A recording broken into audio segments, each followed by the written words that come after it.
ஆட்டுக்கறி குழம்பு இன்றைக்கி நம்ம இதுக்கு ஒரு 1 கிலோ ஆட்டுக்கறி எடுக்கிறோம். அது நல்லா வாஷ் பண்ணி வச்சுருக்கேன். அது இப்போ குக்கரில் நம்ம அடுப்பில் வைக்கிறோம். இப்போ இதுக்கு ஒரு இஞ்சி பூண்டு விழுது அரைக்கும். இது கூட சோம்பும் கசகசாவும் ஜாயின் பண்ணிக்கிறோம்.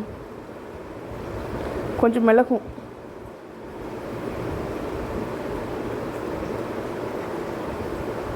இந்த இப்போ நம்ம போட்டிருந்தோம்ல கறி, அதில் நல்லா தண்ணி விட்டுருச்சு பாருங்கள். தண்ணி வர்றது உங்களுக்கே தெரியும்.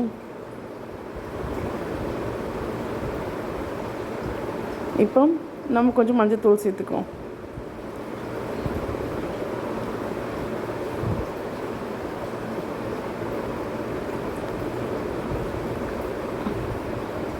நம்ம இந்த மட்டன் குழம்பு குக்கரில் விசில் போட்டுலாம் செய்ய போகிறது இல்லை, பாயில் பண்ணியே தான் பண்ண போகிறோம். அப்படியே சும்மா நார்மலாகவே கறி இதிலே வேக வச்சு தான் பண்ண போகிறோம். இப்போ இந்த இஞ்சி பூண்டு அரைச்சது இதில் கொட்டுறோம். குட்டி நல்லா கிளறி விட்டுட்டு அப்படியே ஒரு 10 நிமிஷம் கிட்ட மூடி போட்டு வேக வைங்க. நல்லா இந்த இஞ்சி பூண்டு, மிளகு, சோம்பு, கசகசா எல்லாமே இந்த கறியோட நல்லா ஜாயிண்ட் ஆகி கறியை நல்லா சாஃப்டாக்கும். இந்த 10 நிமிஷம் ஆயிடுச்சு. அது நல்லா தக்கன்னு கொதிக்குது. இப்போ ஒரு 4 பச்சை மிளகா, ஒரு 2 தக்காளி, ஒரு சில தக்காளி வதக்கி கூட போடுவாங்க. நான் முழுசாக கூட போடலாம், வெந்துடும். லாஸ்ட்டில் பாருங்கள், தக்காளி நல்லா இருக்கிற இடம் தெரியாமல் போயிடும்.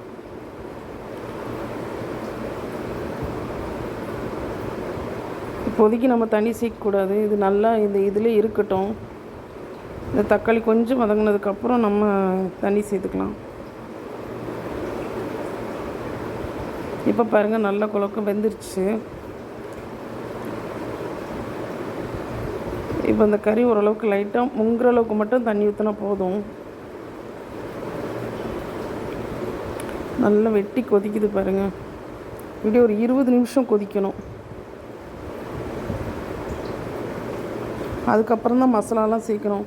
அது வரைக்கும் மசாலா எதுவும் சேர்க்கக்கூடாது. இப்போ இதுக்கு ஒரு தேங்காயும் சின்ன வெங்காயம் போட்டு அரைச்சி வச்சுக்குவோம். இப்போ 20 நிமிஷம் ஆகிட்டு மசாலா போடுறோம். குழம்புலாத்தூள், கொஞ்சம் மல்லித்தூள்,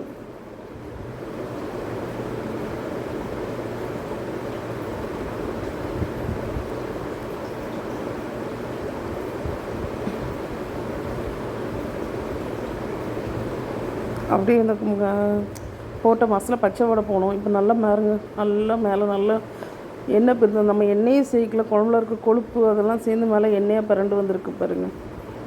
இப்போ கொஞ்சம் உப்பு போட்டுக்குவோம். இந்த ஆட்டுக்கறியை பொறுத்த மட்டும் குக்கரில் வேக வைக்கும்போது தான் ஃபஸ்ட்டில் நம்ம உப்பு போடணும். இப்போ நம்ம நார்மலாகவே வெளியே வச்சு வேக வைக்கிறோம் அப்படின்னா லாஸ்ட்டில் தான் உப்பு போடணும். இந்த தேங்காய் போடுறதுக்கு முன்னாடி தான் உப்பே போடணும். இப்போ நல்லா கறி வெந்ததால் தான் லாஸ்ட்டில் தேங்காய் போடுறோம். தேங்காயும் சின்ன வெங்காயமும் அரைச்சி வச்சுருந்தோன்னா, ஆட்டுக்கறி பொறுத்த மட்டும் சின்ன வெங்காயம் தான் ருசி.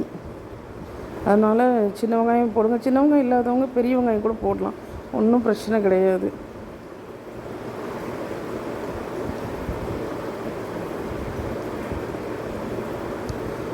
இப்போ ஒரு கடாயில் நல்லெண்ணெய் ஊற்றிக்கிறோம். ஊற்றிட்டு சோம்பு, இலை, பட்டை, பிரிஞ்சி இலை, காஞ்ச மிளகா எல்லாம் போட போகிறோம். இதை போட்டாச்சு. போட்டு இது நல்லா கொஞ்சம் லைட்டாக பொடிஞ்சதுக்கப்புறம் அங்கே நான் சின்ன வெங்காயம் வெட்டி வச்சுருக்கேன். சின்ன வெங்காயம் கொஞ்சம் நிறைய சின்ன வெங்காயம் வெட்டி போட்டால் நல்லா இருக்கும். தாளிப்புக்கு கொஞ்சமாக போடுறதுக்கு நிறைய வெங்காயம் போட்டு வதக்கி போட்டோன்னா அது ஒரு டேஸ்ட் வரும்.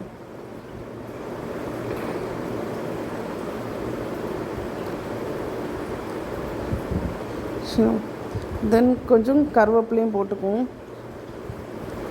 நல்ல ஃப்ரெஷ்ஷான கருவேப்பிலை.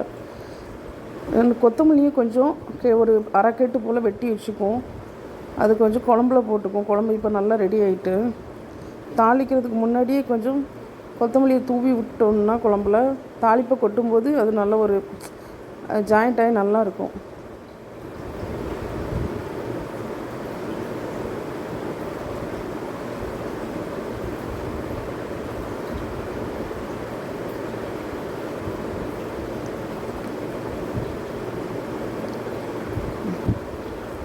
இந்த சின்ன வெங்காயம் நல்லா பொன்னிறமாக வதங்கணும்.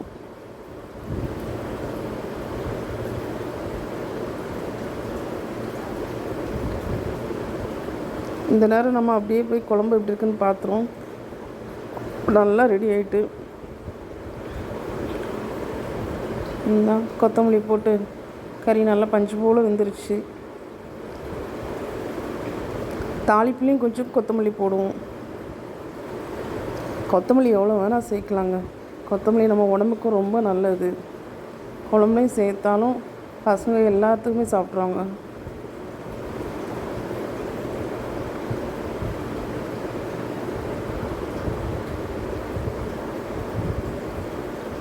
நல்லா வதங்கிக்கிட்டே வருது பாருங்கள். இப்போ பாருங்கள் நல்லா பொன்னிறமாக வதங்கிடுச்சு பாருங்கள் சின்ன வெங்காயம்லாம்.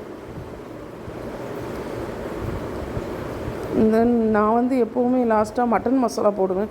அது இந்த நல்லா பொன்னிறமாக வதங்கினதுக்கப்புறம் இந்த தாளிப்பு மேலே இப்போ கொட்டி 2 கிண்டு கிண்டி கொட்டுவேன்.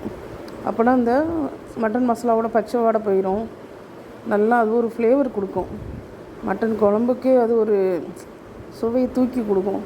இப்போ அப்படியே தூக்கி அதை நம்ம தாளிப்பில் கொட்ட வேண்டியதுதான். பாருங்க நல்லா கொட்டிட்டு லைட்டாக அந்த தாளித்த பாத்திரத்துலையும் லைட்டாக தண்ணி ஊற்றி கொஞ்சம் கொதித்து அதையும் ஊற்றுங்க. தென் இப்போ பாருங்கள் குழம்பு நல்லா ரெடி. மட்டன் குழம்பு செம்ம டேஸ்ட்டாக ரெடி. இப்போ நம்ம ஒரு தட்டு எடுத்து சாப்பாடு வச்சு